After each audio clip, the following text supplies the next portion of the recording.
Bienvenue dans la région de l'Oriental. C'est la région est du Maroc. C'est une région très pauvre. La région de l'Oriental est une région très conservatrice, avec plusieurs disparités entre le milieu rural et le milieu urbain. Dans un vaste territoire, c'est 11% du territoire national.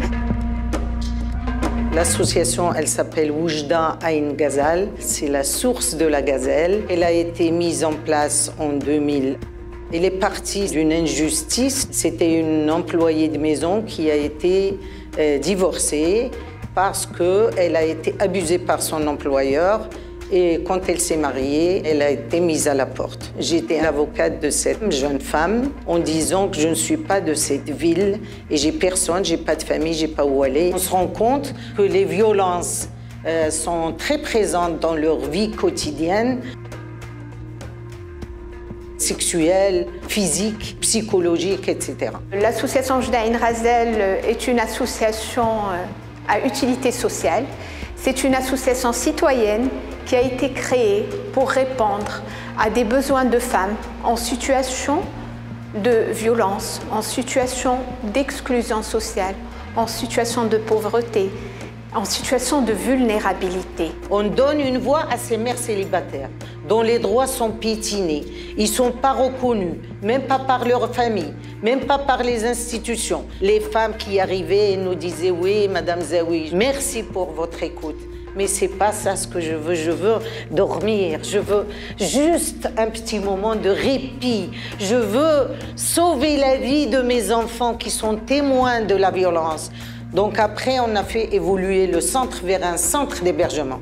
Parce que la demande des femmes, c'était non seulement je veux être écoutée, mais je veux d'abord me mettre à l'abri. L'association gère un centre de protection sociale constitué de 3 espaces. Un espace dédié à l'écoute appelé OSE, orientation, soutien, écoute spécialisée, où la femme d'abord est accueillie, est écoutée, une écoute bienveillante, est orientée et prise en charge. Je parle surtout d'une orientation juridique, une orientation psychologique.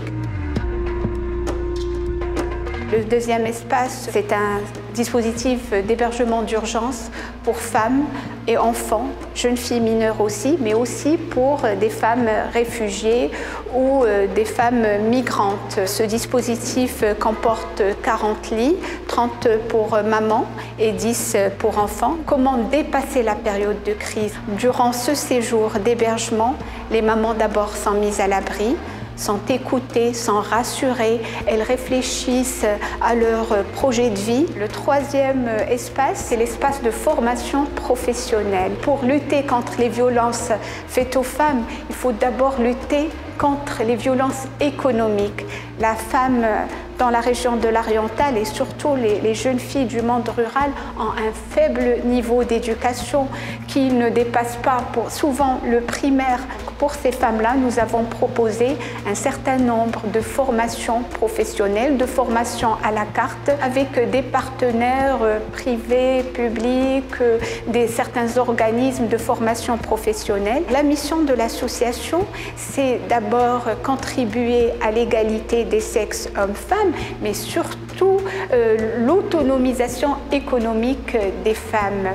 Ça permettra à la fois aux femmes de se former, mais en même temps à l'association de créer ses propres moyens de financement. Le programme Zamellouk est venu pour accompagner l'association à travers les 2 partenaires, l'association Oujda Ain Ghazal et RCN Justice et Démocratie, pour aider les femmes à avoir accès d'abord à leurs droits, à la justice, à la formation et à l'information. Je remercie les femmes pour leur courage de d'abord dénoncer les violences qui leur ont été faites, pour leur pouvoir de résilience, de vouloir tout simplement changer la société société pour une société équitable, égalitaire, pour une société juste. C'est la paix qu'on veut instituer et c'est le vivre ensemble comme objectif ultime.